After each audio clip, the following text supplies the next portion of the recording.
Mike Braun, thank you for joining us, Republican nominee for governor. I want to start, though, with why you want to be governor when you're currently a sitting senator. Some might view that as going backwards. What makes you want to be Indiana's next governor? Well, if you talk to the 10 to 15 senators that used to be governors, they would completely disagree with that. Without exception, they like that job better. It's just generally the way it works in this country is you get to become a governor, I guess, first before you aspire to get to the Senate. Of course, I was a career entrepreneur and business owner, and many of the people that do both, they have a full probably slate of it in lower government, maybe become a governor and then retire in the Senate. And when it comes to the Senate job, I'm a big believer in term limits. I don't think we send the folks here that have done enough in the real world before they want to run the biggest business in the world. And I think the results speak for themselves. So, been an honor to serve Hoosiers. It was a very unlikely political navigation that I felt confident about from the time I did it, but it was based upon listening. And I had a good feel, I think, for the political market. I was an entrepreneur by trade. There's a lot of analog between it and politics. And I pledged never to do it more than 2 terms. I just think that things here will get worse before they get better. The folks that have been running it, are not really fixing it in a preemptive way.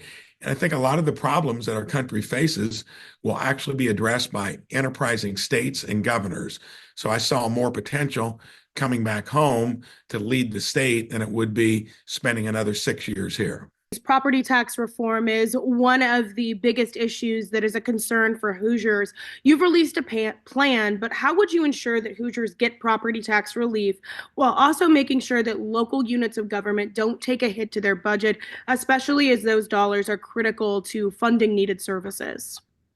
Served on a school board for 10 years and have been out there openly that local governments, towns and counties need to be where government is most active.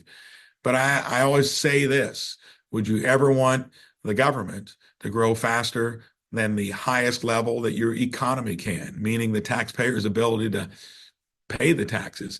Everyone says absolutely not. Occasionally, you may need that. That's what a referendum is about.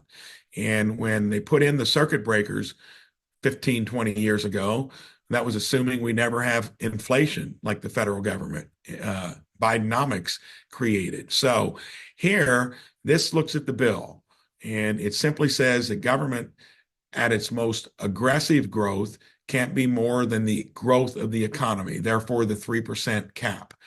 It caps others at 2% for elderly, young homeowners. So everyone's going to get what they got before. It's just going to be that you can't grow through windfall because the system enabled you to. And everyone that's running a local school district or local government, they're a homeowner too. So they know what I'm talking about. And if you want to do more than what you can normally afford to pay, do it in a very transparent way through a referendum or use other methods of taxation. So it doesn't hamper you. And this just basically prevents it from getting out of hand like it has over the last 3 to 4 years. Your opponent has recently released a legalization of marijuana plan, specifically on the medical front. And both sides of the aisle have proposed legislation when it comes to this in the state house. Would you support any form of legalizing marijuana, even if it were to be medically? Comes to that issue, I've been out there that we're surrounded currently by every state, Illinois and Michigan, which has made legal both forms. Kentucky, medical, and I think Ohio has had medical and is looking at recreational. So we were one of the foot draggers on legalized gambling, and now we're probably number 3 or 4 in the country per capita. I think it's wise to go slow on stuff that's new and different. I'll be very engaged with law enforcement to see what they think makes sense. But now that like 37 states have got one or the other, and probably close to 25 of them both, it's inevitable. It's a question of when. And I'm going to do like I do anything, listen to all the stakeholders, make the right decision for Hoosiers. I do have a question for you about FSSA. Obviously, as you mentioned, that's been a huge topic of conversation here in the state of Indiana. There are people who are still waiting for their Medicare vouchers. There are families with medically complex children who have had to completely kind of change their life, their finances, everything like that. How do you plan to address this issue when the need for Medicaid and the need for Medicare services is not going anywhere? In fact, the people who need it are increasing. Well, that's where you're going to have to be resourceful. You're going to have to see how what's being done that's not going well, how you can fix it. And of course, when you're tied at the hip with the federal government on something that's gotten very costly, it even gets more complicated. Again, healthcare is what I've spent a lot of time at.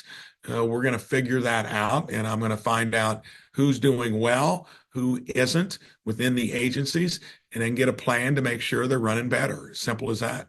You released an education plan with 7 key areas. I'm hoping that you can break down a couple of the points in the plan. In what ways would you expand the school choice program? Do you feel parents don't have enough choice in the state of Indiana? And in what ways do you feel that parents' rights need to be expanded? I don't think you ever have too much choice and options, and I like competition. And yes, parents need to be the main stakeholders in their own kids' education. I've also been out there in this plan of getting more money into the classroom, meaning the teachers. We spend roughly 245,000 per classroom annually, and teachers' pay and benefits are a small portion of that. I'll find a way to get more into the teacher's own pocket, even more than what some of my competition has put out there. I want to build a strong teacher pipeline. Want school safety to be elevated to an issue.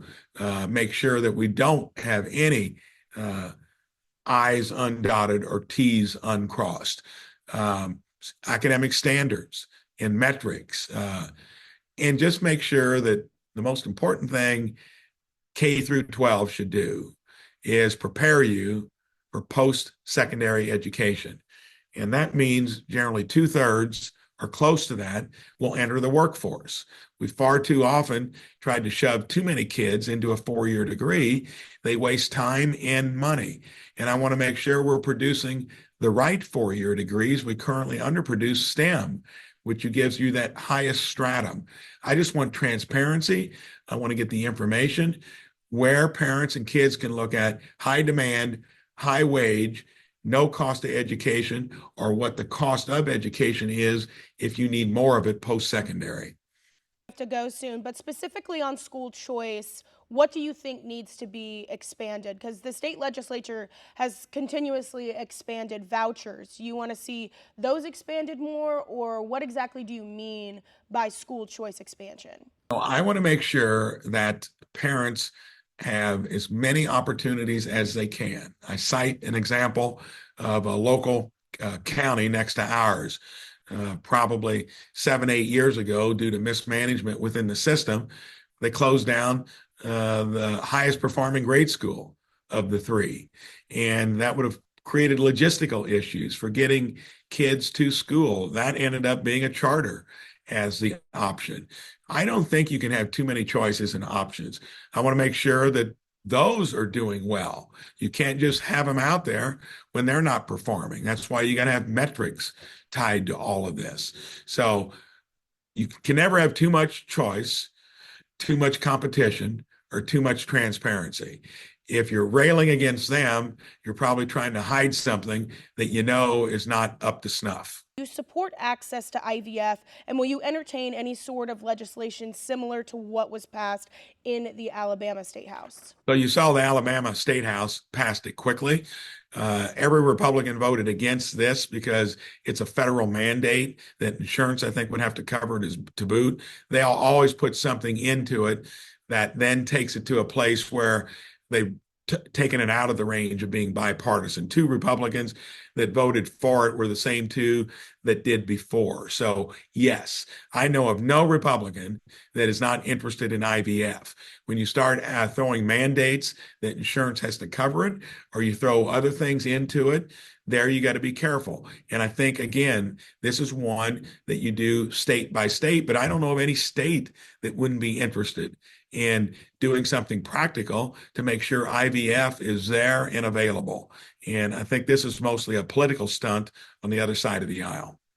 All right, well, Senator Braun, thank you for joining me today. I know you got to go. I appreciate it. Okay, you take care. Take care. Bye.